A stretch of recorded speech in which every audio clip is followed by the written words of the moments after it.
시편 21편 1절부터 13절에 있는 말씀으로 큐티인 제목은 영원토록 지극한 복입니다. 구약 성경은 크게 모경, 역사서, 시가서, 예언서 등으로 구분합니다. 모경과 역사서는 하나님이 이스라엘에서 행하신 구원의 행동을 보여준다면, 예언서는 하나님이 예언자를 통해 주신 말씀을 기록합니다. 그런데 시편은 하나님의 구원 행동과 말씀에 대한 인간의 반응을 담고 있습니다. 시인들은 하나님이 자신의 삶 속에 찾아오셔서 역사하시고 말씀하실 때는 찬송시로 응답했고, 하나님의 부재와 침묵을 경험할 때는 탄원시로 반응했고, 시편은 찬양과 기도의 책이라고 볼 수 있죠. 하나님과 소통할 때는 매뉴얼이 필요합니다. 이때 시편은 하나님과 어떻게 소통해야 하는지를 자세히 가르쳐주는 교과서 같습니다. 칼빈은 시편을 영혼의 해부도와 같다고 했습니다. 시편의 기도는 인간의 삶에서 일어나는 모든 고통과 기쁨, 불행과 행복, 질병과 죽음, 불의와 배신, 회개와 용서, 하나님을 향한 감사와 고백, 총망라합니다. 시편에 있는 시인들은 희노애락이 공존하는 일상에서 어떻게 기도했을까요? 시편은 그 본을 보여줌으로써 우리가 드리는 기도의 방향을 잡아줍니다. 시편 20편, 21편은 제왕시라고 합니다. 제왕시는 이스라엘의 왕과 관련된 것들을 노래합니다. 20편 내용이 왕이 전쟁을 앞둔 상황에서 전쟁에 출전하기 직전에 하나님께 올린 간구입니다. 그래서 핵심 내용이 여호와여 왕을 구원하소서, 전쟁에서 이기게 해달라는 그런 기도를 드리는 장면이죠. 그런데 시편 21편의 내용은 왕이 전쟁에서 승리를 거둔 후에 드리는 감사의 노래입니다. 여호와께서는 왕의 마음에 있는 소원을 들어주시고 주의 아름다운 복으로 왕을 영접하십니다. 주께서 그에게 생명을 주시고 영원토록 지극한 복을 받게 하심으로 왕이 여호와를 의지합니다. 왕의 손에 왕의 모든 원수를 찾아내고 여호와께서 진노하여 그들을 삼키심으로 그들의 업무가 실패로 돌아간다고 하는 내용이 담겨 있습니다. 첫째는 마음의 소원입니다. 1절, 2절입니다. 여호와여 왕이 주의 힘으로 말미암아 기뻐하며 주의 구원으로 말미암아 크게 즐거워하리이다. 그의 마음의 소원을 들어주셨으며 그의 입술의 요구를 거절하지 아니하셨나이다. 1절부터 6절까지는 왕이 전쟁을 승리하도록 이끌어주신 하나님께 감사하는 내용입니다. 왕은 하나님의 능력과 구원을 크게 기뻐하고 있습니다. 하나님은 왕의 소원을 들어주셨습니다. 왕의 소원이 무엇이었죠? 왕의 소원과 간구는 바로 전쟁에서 승리를 얻는 것이죠. 이 시의 표제어를 보면 다윗의 시, 인도자를 따라 부르는 노래라고 되어 있습니다.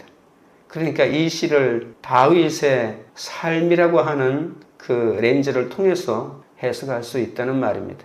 양치던 목동에서 왕의 신하와 사이가 된 다윗은 왕의 미움을 받고 도망하다가 왕이 되었습니다. 이런 그가 주의 힘으로 말미암아 기뻐하는 거죠. 다윗에게 있어서는 꼭 전장터가 아니라더라도 그의 삶 자체가 하나님의 힘이 아니고는 그의 삶 속에 어떤 기쁨도 없다는 것을 너무나도 뼈저리게 잘 알고 있죠. 인생의 밑바닥을 지나며 사망의 엄점한 골짜기를 통과한 다윗은 사람의 힘이 얼마나 보잘것없는지를 처절하게 경험하고 주의 구원으로 말미암아 기뻐할 것밖에 없다는 것을 너무나도 잘 알고 있습니다. 3절입니다. 주의 아름다운 복으로 그를 영접하시고 순금관을 그의 머리에 씌우셨나이다. 다윗의 마음의 소원은 병거와 말이 아니라 주의 오른손에 구원하는 힘에 있었다고 고백합니다. 마음의 소원을 주의 구원에 두는 다윗을 주께서 아름다운 복으로 영접하시죠. 하나님은 그런 다윗 왕의 마음을 받으시고 왕의 필요를 미리 내다보시고 좋은 것들로 복을 주셨습니다. 그것은 기도에 대한 응답이라는 뜻도 있지만 본문을 자세히 보시면 다윗이 기도하기 전에 기도보다도 먼저 하나님께서 행하신 일이라고 말하고 있는 것이죠. 아름다운 복이라고 하는 것은 하나님의 풍성하신 선물을 말합니다. 또한 하나님은 그의 머리에 순금관을 씌우셨다고 합니다. 이것은 그가 하나님께 받은 명예를 상징하는 자신의 왕관일 수도 있지만 다윗이 암몬과 전쟁을 치르면서 암몬 왕이 쓰던 왕관을 빼앗아 온 일이 사무엘하 12장 30절에 기록되었는데 거기에 보시면 그 왕의 머리에서 보석 박힌 왕관을 가져오니 그 중량이 금 1달란트라 다윗이 자기의 머리에 쓰니라. 이런 여러 가지 말을 종합하면 전쟁에서 승리하게 하신 것을 말한다고 볼 수 있습니다. 물론 전쟁에서의 승리는 인생에서는 아무 승리를 못 거두다가 전쟁터에서 그냥 요행스럽게 승리를 거둔 것이 아닙니다.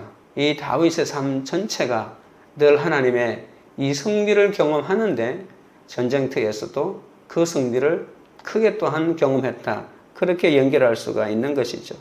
내가 구원을 기뻐하고 구원을 위해 기도할 때 주님은 내 마음의 소원을 들어주십니다. 내 병고와 말을 내려놓고 주의 구원을 구할 때 주께서 내 머리에 순금관을 씌워주십니다. 적용 질문 드립니다. 내 마음의 소원은 무엇입니까? 내 병고와 말을 내려놓고 주의 힘을 의지하며 주의 구원을 구해야 할 것은 무엇입니까? 둘째는 여호와를 의지하는 왕입니다. 4절입니다. 그가 생명을 구하며 주께서 그에게 주셨으니 곧 영원한 장수로소이다. 그가 생명을 구하며 주께서 그에게 주셨으니 라고 하는 이 말에서 이 생명을 영원한 장수라고 볼 수가 있겠죠. 이것은 다윗이 전쟁에서 죽음으로부터 보호해달라는 의미이기도 하지만 하나님은 단순히 다윗을 전쟁에서 목숨을 보존해 주시는 것뿐만이 아니라 하나님이 그의 생명을 상상 이상으로 연장해 주셨다는 그런 뜻입니다. 영원한이라고 하는 말이 과장된 표현일 수도 있겠지만 하나님의 완전한 계시에서 이 말은 죽음에서 구원해 달라는 그런 뜻입니다. 하나님은 당신의 생명을 죽음에서 영생으로 구원하시는 분이시죠. 우리가 좁은 의미에서 보면 단순히 이 전쟁에서 죽지 않고 살려달라는 것일 수도 있겠고 또는 인간의 삶을 장수하게 해달라고 하는 것일 수도 있겠지만 영원한 구원, 영생을 얻는 것을 말합니다. 왜냐하면 하나님의 구원은 이 영원한 생명을 우리에게 허락하시는 것이기 때문입니다. 그러니까 다윗이 구한 것은 단순한 수명 연장이나 원수의 칼과 치명적인 질병으로부터의 건짐이 아니라는 말입니다. 그는 자신이 죽은 후에 예수 그리스도께서 자기 후손으로 오셔서 베푸실 구원을 미리 보고 구한 것이라고 볼 수가 있겠죠. 예수를 믿어 죄사함과 의롭다함을 얻은 우리는 영원토록 지극한 복을 받은 자들이라고 볼 수 있습니다. 5절입니다. 주의 구원이 그의 영광을 크게 하시고 존귀와 위엄을 그에게 입히시나이다. 전쟁에서 얻는 구원은 하나님이 이 왕에게 큰 영광을 주셨다는 증거 아니겠습니까? 왕이 얻은 영광은 곧 그 영광을 허락하신 하나님의 영광이기도 됩니다. 하나님이 다윗의 영광을 나타내신 것은 전쟁터에서 승리를 통한 다윗을 구원해 주셨다는 뜻이죠. 하나님은 다윗에게 영광만 주신 것이 아니라 다윗에게 존귀와 위엄도 옷 입혀 주셨다고 합니다. 입혔다고 하는 말은 하나님이 선물로 주셨다는 말이죠. 하나님은 전쟁에서 승리한 다윗의 왕권을 더욱더 견고하게 해 주셨다는 것입니다. 다윗의 영광이 큰 것은 하나님이 그에게 존귀와 위엄이 있으린 영광을 주셨기 때문입니다. 하나님은 그의 전쟁에서 구원하심으로 다윗이 어떻게 백성에게 하나님의 영광을 드러내는지를 잘 보여주고 있는 것이죠. 6절입니다. 그가 영원토록 지극한 복을 받게 하시며 주 앞에서 기쁘고 즐겁게 하시나이다. 하나님은 이런 영원한 복을 주셔서 다윗이 하나님의 임재를 기뻐하도록 하셨습니다. 이제 다시 다윗은 하나님의 임재로 인하여 어쩔 줄 모르면서 기뻐합니다. 주 앞에서 그가 기쁘게 하셨나이다 라고 하는 말은 원래는 노래를 불러 짐을 진 짐승을 응원하고 그 짐승들이 더 빨리 가도록 재촉하는 데 사용했습니다. 우리의 기쁨은 우리를 더 인생에서 하나님의 뜻대로 살게 하는 놀라운 힘이 있는 것입니다. 다윗이 이렇게 기뻐할 수 있는 것은 순전히 하나님의 얼굴 때문입니다. 다시 말하면 하나님의 신적인 임재 때문이죠. 하나님의 얼굴이 우리 가운데 있다라고 하는 것은 하나님의 임재가 우리 가운데 있다는 것이고, 이것을 사도행전의 언어로 표현하면 성령이 충만하게 임했다는 그런 뜻이겠죠. 얼굴이라고 하는 말은 하나님께서 우리의 삶을 간섭해 주심으로써 우리가 받을 수 있는 은총을 말하고 있습니다.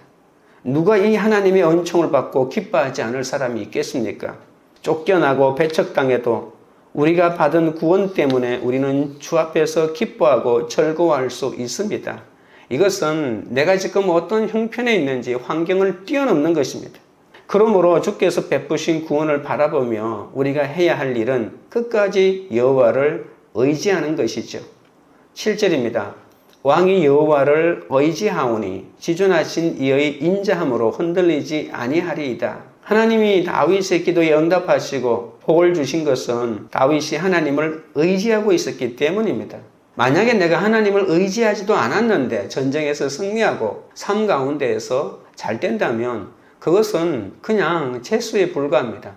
나하고는 아무런 상관이 없는 것이죠. 근데 내가 하나님을 의지했기 때문에 하나님이 나에게 그러한 하나님의 복을 베풀어 주셨다고 하면 이 두 사람과의 관계는 더욱더 깊어지는 것이죠. 의지한다고 하는 말은 확신한다, 안심한다, 안전하다는 뜻으로서 계속 지속되는 행동을 강조하고 있습니다. 다윗은 하나님에 대한 확신이 있었습니다.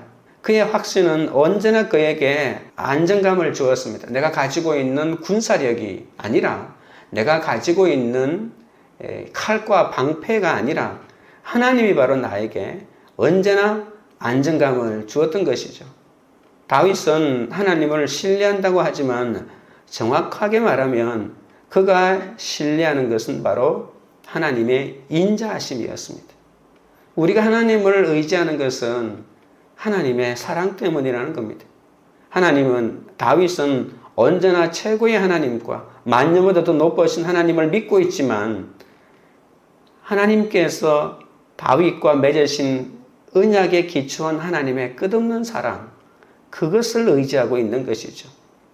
의지한다라고 하는 단어는, 인자하심이라고 하는 단어는 원래 히브리어로 헤세드라고 하는 말인데 언약으로 맺어주신 하나님의 끝없는 사랑을 말합니다.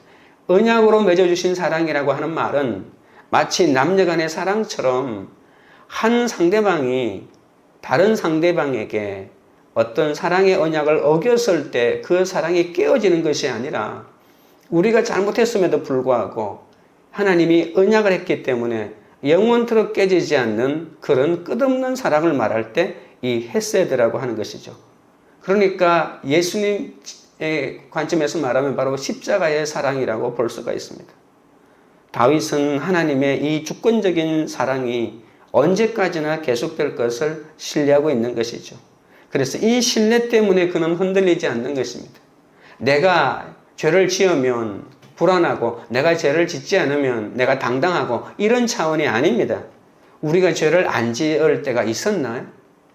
그러니까 하나님이 나를 사랑하시고 나를 불쌍히 여기시고 나를 긍휼히 여기신다고 하는 그 이유 하나만으로 흔들리지 않게 주님을 의지하고 주님 앞에 나가는 거죠. 죄를 지었음에도 불구하고 못났음에도 불구하고 죽을 일이 있음에도 불구하고 그 하나님의 사랑을 경험하면 회개하고 하나님에게 돌이키고 주님을 의지하고 나아가는 것이죠. 다윗은 언제나 하나님을 의지했기 때문에 비틀거리지도 않았고 움직이지도 않았습니다. 그의 왕위도 그의 나라도 안전할 것이라고 하는 그런 뜻이죠. 무엇 때문에? 하나님의 그 언약의 사랑 때문에 그렇다는 겁니다. 하나님과의 관계가 확실하기 때문에 그는 흔들리지 않는 것이죠. 내가 가지고 있는 군사력과 그리고 내가 이웃 나라와 맺었던 이 정략 결혼을 통해서 동맹을 맺었기 때문에 내 왕위는 흔들리지 않는다. 그런 것이 절대로 아니라는 것입니다. 나는 아프고 약하나 이 지존하신 하나님의 인자함을 의지하여 흔들리지 않고 끝까지 주님의 공동체 안에 속해 있어야 한다는 것입니다. 적용 질문 드립니다. 영원토록 지극한 복이 바로 주의 구원임을 믿습니까?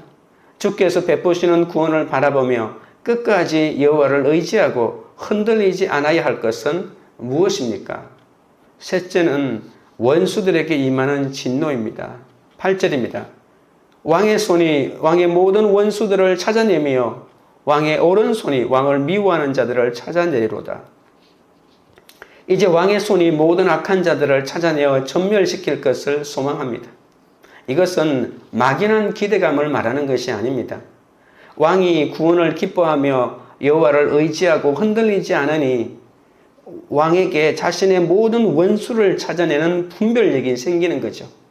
구원을 막으려는 대적에게 왕이 진노하자 여호와께서 함께 진노하면서 악인들을 제거하기 시작하는 것입니다. 이 말은 다윗의 고백이 아니라 이 회중을 대표하는 이 성도들의 고백으로 왕을 격려하는 것이죠. 그는 먼저 다윗 왕을 미워하고 죽이려는 모든 자를 찾아낼 것이라고 말합니다.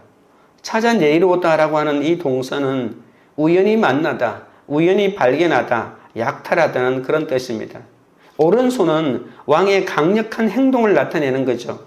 이 모습은 악한 무리들이 모인 이 동우리를 약탈하기 위해서 손을 뻗는 것을 말합니다. 악한 적들은 다윗이 미끄러져 넘어지는 것을 보기 원하는 자들 아닙니까? 하지만 하나님은 다윗이 그들을 멸망시킬 수 있도록 도와주십니다. 내가 사람을 분별하지 못하는 이유는 무엇입니까? 구원이 아닌 기복을 영원토록 지극한 복으로 삼고 있기 때문에 누가 나를 넘어지게 하는지, 누가 나를 잘되게 하는 것인지 분별하지 못한다는 것입니다. 무조건 나에게 기복적인 복을 주는 사람은 좋은 사람이라고 생각하고, 그렇지 않은 사람, 내가 듣기 싫은 하나님의 말을 하는 사람은 나의 적이라고 삼는다면 내가 어떻게 적을 내가 찾아낼 수가 있겠습니까? 강력한 군대 조직, 첩보 조직을 가지고 있어야만이 나를 미워하는 사람을 찾아내는 것이 아닙니다. 나를 미워할 사람을 찾아낸다고 하는 것은 내가 온전하게 말씀으로 상황 하루하루를 판단할 수 있다는 그런 의미입니다.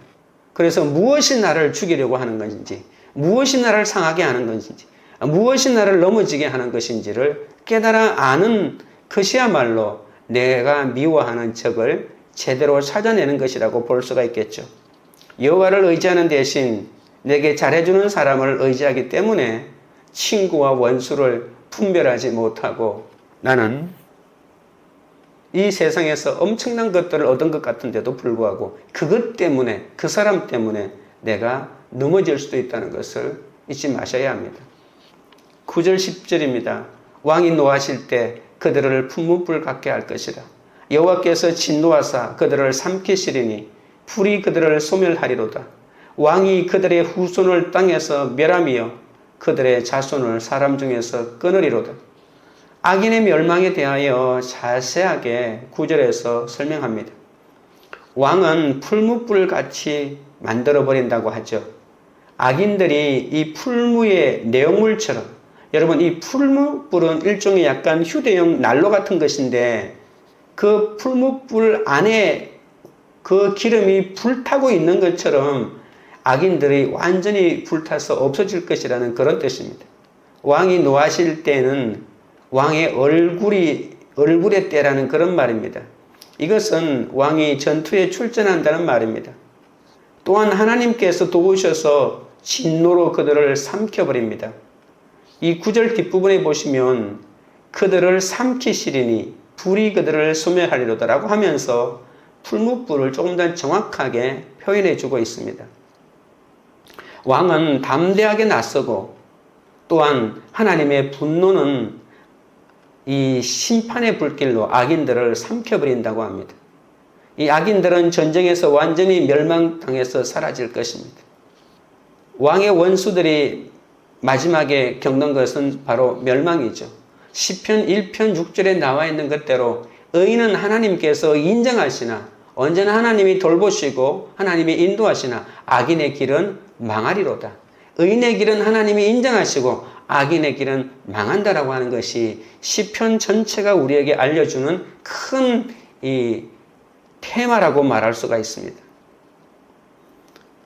이 원수들이 망할 때 그 10절에 보시면 원수 그 사람만 망하는 것이 아니고 그들의 후손도 망한다고 하는 것입니다.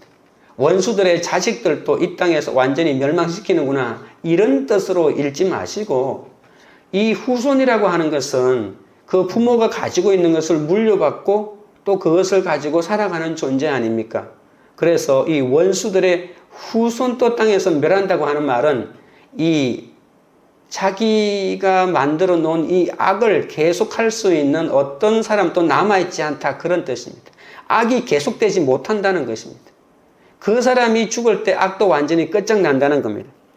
여러분, 악인이 죽고 그러면 다른 사람이 계속 악을 저지르면 아무 소용이 없지 않습니까? 하나님은 악을 저지르는 그 사람 한 사람을 심판하는 것이 목적이 아니라 이 땅에서 악을 완전히 소멸시키는 그것이 하나님의 의도인데, 바로 10절이 그들의 후손을 땅에서 멸한다라고 하는 말은 어떤 사람도 남아있는 사람이 없어서 그의 부모가 행했던 악을 계속 모양이라도 내는 사람이 없도록 완전히 악을 제거한다, 그런 뜻입니다.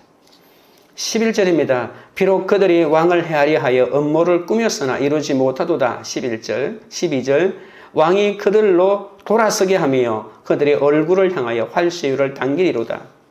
이제 악인들의 멸망을 상세히 묘사하죠. 악인들이 이 하나님의 대리인인 왕에 대해서 악을 도모했죠.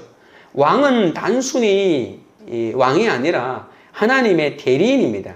하늘나라의 그 온전한 모든 통치를 이 왕이 이 땅에서 하나님을 대리해서 그 하나님의 통치를 이 땅에서 펼치는 사람이 왕 아닙니까?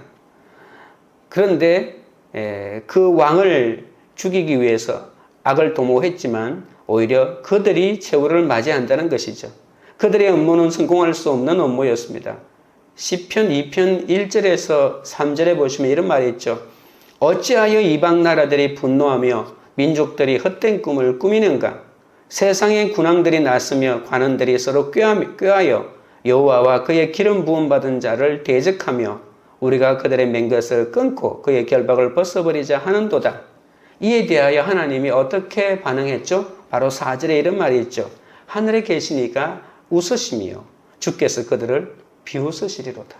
이 말은 그들의 어떤 업무도 성공하지 못한다는 그런 뜻 아닙니까? 악인이 이기지 못하는 결정적인 이유가 12절에 나와 있습니다. 다윗 왕이 그들을 돌아서게 한다고 합니다. 여러분, 돌아서게 한다는 말이 무엇일까요?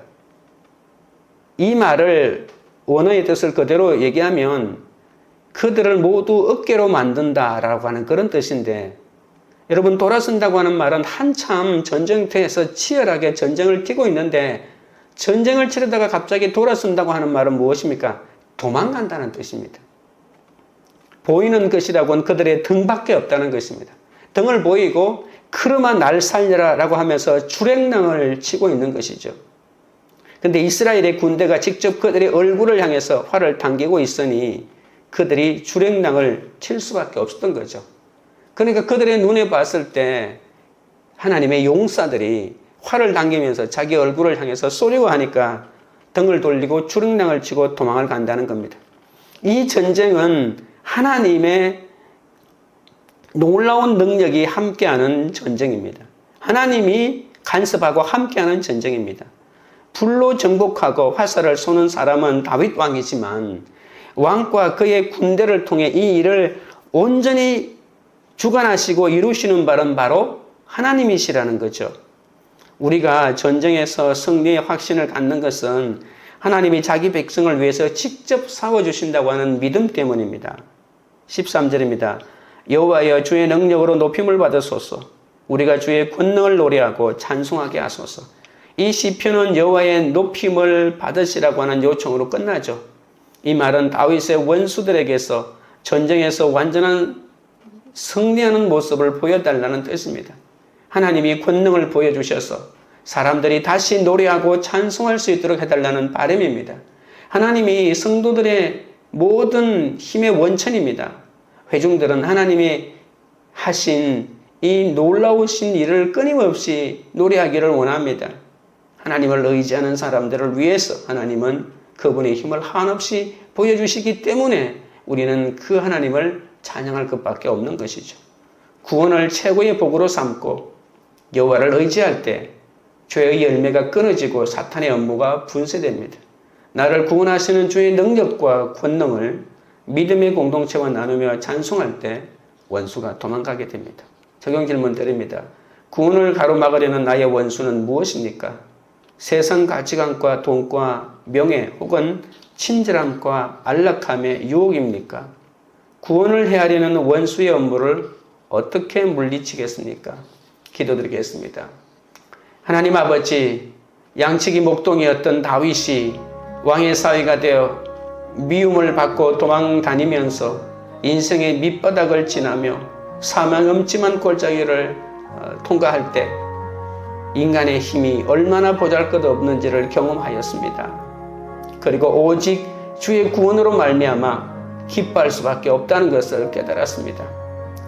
아버지 하나님, 그러나 나는 사망의 음침한 골짜기에서 주님이 함께 계심을 보지도 못하고 고난을 당한다고 온갖 생색을 내며 기쁨이 없는 삶을 살아왔사오니 주여 용서하여 주시옵소서.